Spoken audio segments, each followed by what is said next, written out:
Ya, pertama saya dari awal pertama kali Mawa tampil di Densu, ya, di Denny Sumargo podcast, saya sudah katakan bahwa ada peluang bagi Inara untuk melaporkan orang-orang yang diduga melakukan illegal access atau orang-orang yang mengambil data CCTV yang diberikan kepada Mawa, dan itu oleh Mawa diduga diperlihatkan kepada DS, dan bahkan dalam podcast itu DS mengatakan itu yang 2 jam tadi ya.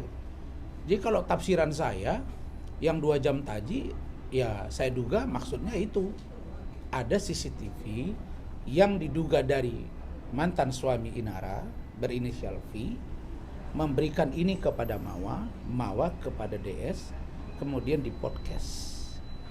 Memang tidak di-share di media sosial atau mainstream dan lain-lain sebagainya, live streaming dan lain-lain.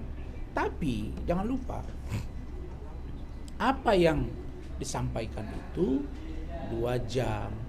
Terus ya ada cerita macam-macam, tergambar bagi orang ini adalah hubungan badan. Nah, kalau masuk ke ranah itu artinya itu sangat privasi. Pertanyaan hukumnya, punya hak nggak V sebagai mantan suami dari Inara untuk mengambil data itu, memberikannya kepada Mawa, lalu kemudian dibawa ke podcast, lalu kemudian lapor ke polisi? Jawabnya tidak. Maka dari konteks penegakan hukum, V menurut saya dapat dikenai pasal melakukan illegal access yang bukan haknya, mengambil data yang bukan haknya. Kemudian oleh V diberikan kepada M, Mawa, dan dilihat sebagai seorang istri tentu amarahnya memuncak, bisa dipahami. Tapi cara Mawa menyerahkan kepada DS, kemudian DS melihat kalau itu benar dilihat, tapi di podcast itu ada yang 2 jam itu ya. Ya ini kan akan menjadi sesuatu yang menurut saya serius. Kalau saya mencurigai DS sudah lihat. Nah, pertanyaan hukumnya, bisa tidak Mawa terseret dalam hal ini turut serta dan lain sebagainya, maka dalam pemikiran saya dapat dimintai pertanggungjawaban terhadap M juga. Jadi baik V, M. Lalu bagaimana dengan DS? DS dia orang yang di podcast dapat juga diminta keterangan, tapi apakah secara hukum kita lihat dulu sejauh mana dia melihat, menyaksikan adegan-adegan dari CCTV itu. Apakah itu atas inisiatif dari DS atau inisiatif M kepada DS? Dan kita juga lihat apakah pengambilan data pribadi miliknya Inara itu oleh V sepengetahuan M. Kan bisa saja mereka sudah bertemu duluan. Saya curiga mereka udah pacaran dan lain sebagainya. Udah deh, kalau gitu udah kamu ambil aja, rekam kasih ke saya. Bisa jadi kan? Kalau mereka sama-sama tahu, dua-dua bisa terjerat. Begitu. Tapi konteks penyebaran dalam hukum tuh seperti apa, kan ini kan sebenarnya tidak tersebar di media sosial atau internet. Kan bukan di medsos saja kan? Media elektronik kan? Kan bukan harus YouTube saja.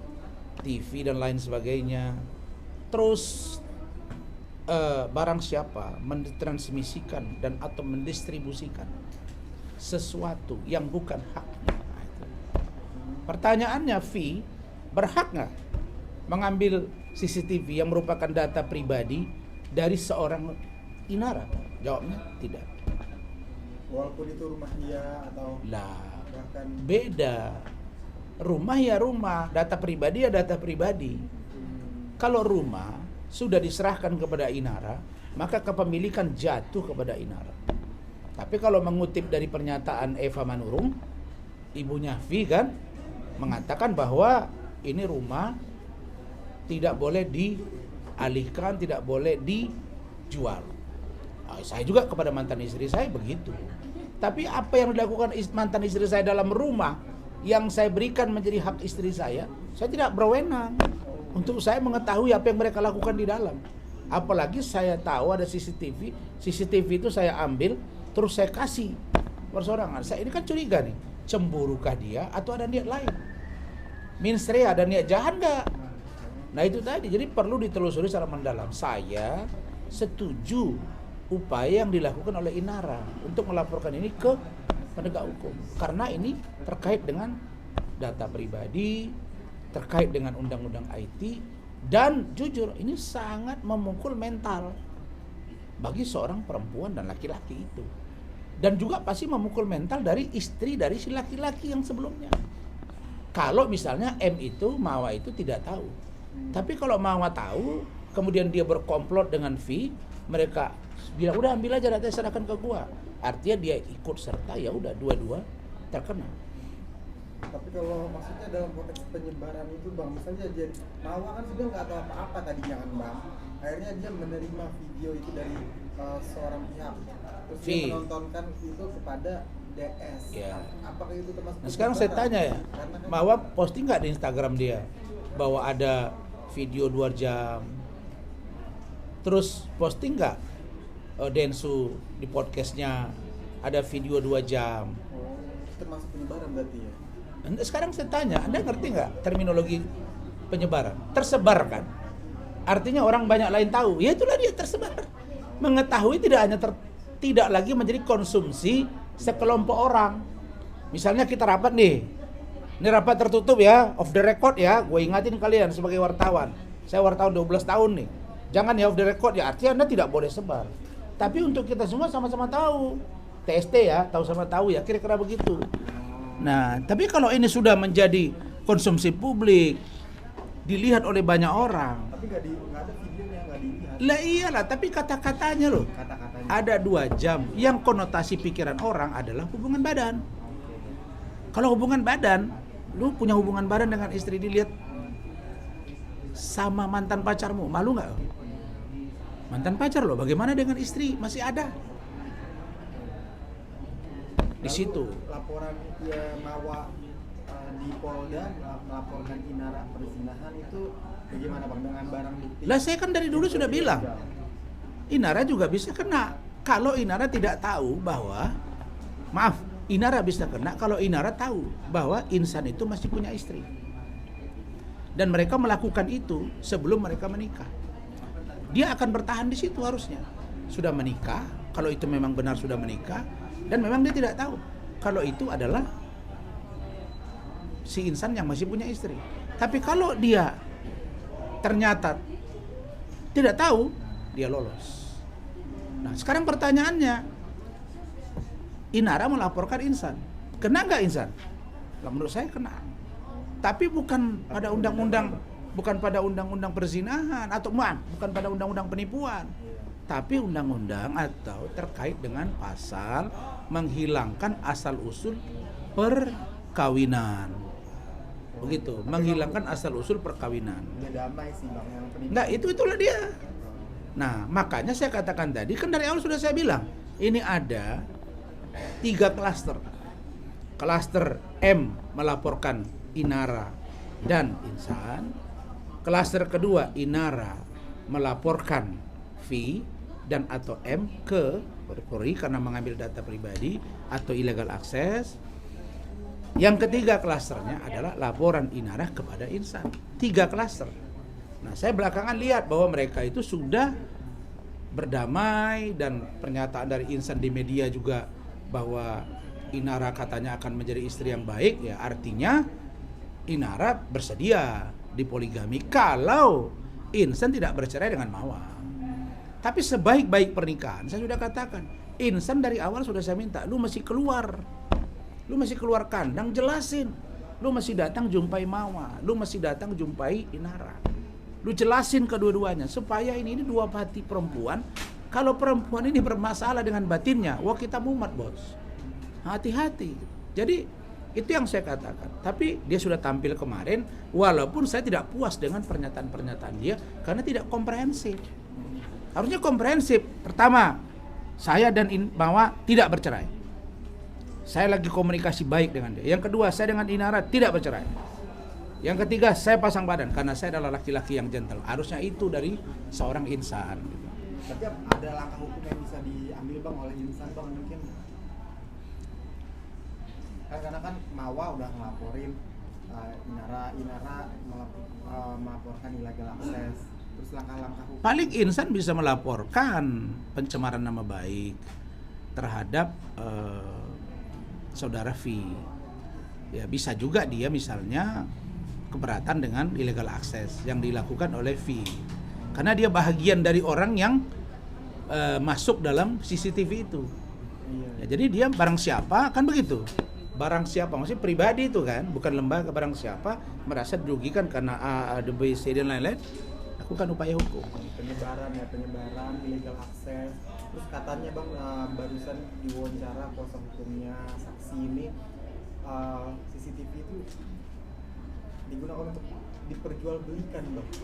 Oh iya? Iya.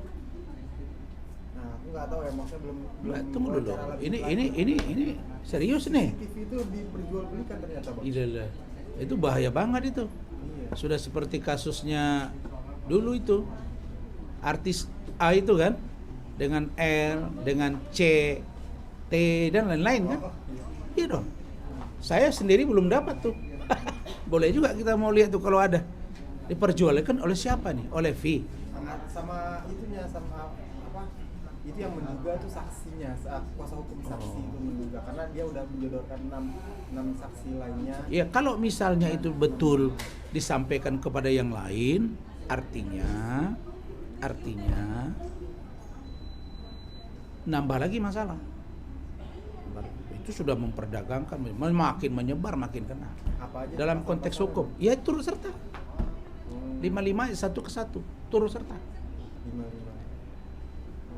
Ya, jadi nanti posisi hukumnya hampir sama, posisi vonisnya hampir sama. Jadi ya karena turut serta dengan yang melakukan, saling mengetahui, terus ada lagi mengambil keuntungan, nambah lagi pasalnya, mengambil keuntungan dari situ. Berarti 6 orang yang disodorkan namanya oleh pihak saksi Yang menyebarkan ini ya, iya, yang patut diduga Iya. melakukan illegal terseret semua. dan menyebarkan Terseret. terseret. Saya tegas katakan terseret. Oh. Kalau datanya valid, bahwa mereka yang 6 ini menyebar, melakukan transaksional, mengambil keuntungan dari video itu, oh itu kena. Itu ancaman hukumannya berapa tahun tuh Bang? Loh, berat itu. Kan begini, kalau pencemaran saja, undang-undang yang terbaru itu 27A, itu 2 tahun ya. Tapi kalau illegal access, itu tinggi bos. Nah, jadi ancaman hukumannya itu bisa ditahan. Oh. Apalagi memperjualbelikan. Dulu Anda ingat Richard Lee kan? Illegal access kan? Iya dong. Dia sudah dalam status tersangka laporan Kartika Putri. Saya kuasa hukumnya. Tiba-tiba dia melakukan sesuatu di media sosialnya, ketahuan oleh penyidik, langsung ditangkap dia. Illegal access. Itu karena ada, dan tadi juga dibilang patut diduga Alfi ini ikut dalam 6 yang patut diduga itu. Iya dong, karena kan yang 6 itu kalau di luar V nggak mungkin tahu mereka kode CCTV yang ada di rumah Inara kan. Kan infonya begitu, ini CCTV dipasang. Ya kita juga menyesalkan lah kenapa melakukan itu di rumah Inara. Tetapi ini merasa sudah suami istri kok misalnya ini ya, dia lupa.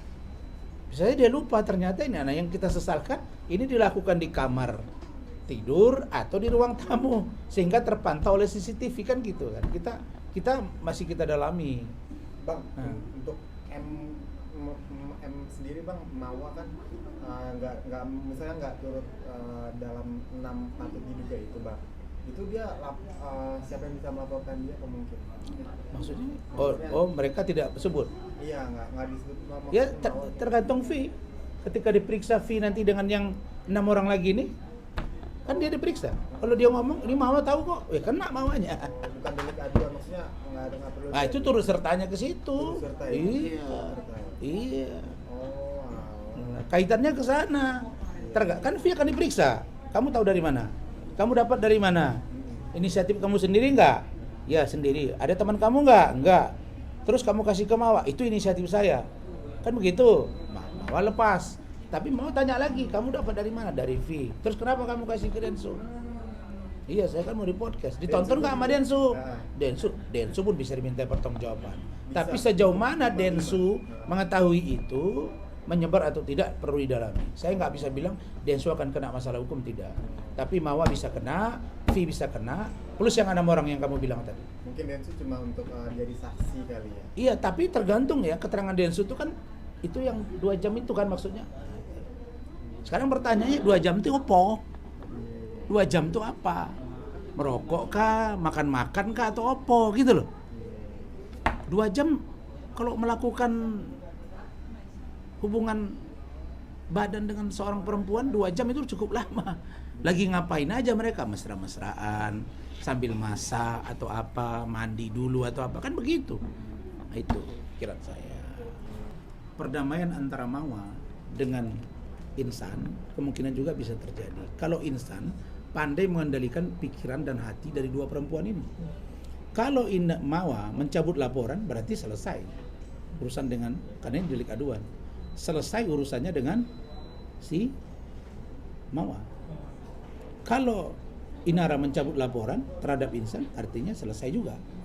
Yang tidak selesai ini, yang berabe itu urusan illegal access. Ada CCTV yang kemudian diambil, lalu kemudian diberikan kepada Mawa, lalu kemudian Mawa sampaikan kepada seseorang untuk di podcast, lalu kemudian didiskusikan dan pada akhirnya dibawa ke kepolisian. Sama saja posisi hukumnya. Apakah dia ke polisi dulu, baru dia kemudian podcast, atau dia podcast dulu baru ke polisi? Sama saja posisinya. Sekarang yang perlu dikaji, sumber dari CCTV itu siapa yang pertama kali. Bisa juga ditafsir CCTV ini bisa juga ditafsir sebagai bagian dari bagian dari kerjasama. Kalau misalnya Mawa sebagai istrinya Insanul Fahmi, kemudian dia tahu dan bekerja sama dengan V untuk mengambil illegal access dari video CCTV-nya Inara, maka Mawa bisa kena. Nah, itu penjelasan saya kepada kalian sebagai wartawan. Berarti bisa jadi ada orang keempat Bang untuk membocorkan CCTV itu. Bisa jadi kalau memang, maka saya katakan kalau Mawa terlibat, kan orang kan berpikir selama ini bahwa oh ini V sendiri. Belum tentu juga. Bisa saja bertemu dulu Mawa dengan V. Ini ada begini-begini loh. Ya udah kalau gitu lo videoin, lo rekam kasih ke gua. Bisa jadi. Kalau itu terjadi, M dengan V kena.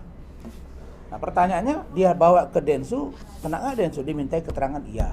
Tapi kena hukum nggak, kita lihat seperti apa peran dari Densu. Nah, jadi ending yang Anda tanya, saya yakin urusan Inara dengan Mawa clear, Inara dengan Insan clear, tapi urusan Inara Insan dan Inara Insan versus V itu tidak selesai. Itu pikiran saya. Thank you. Benar-benar.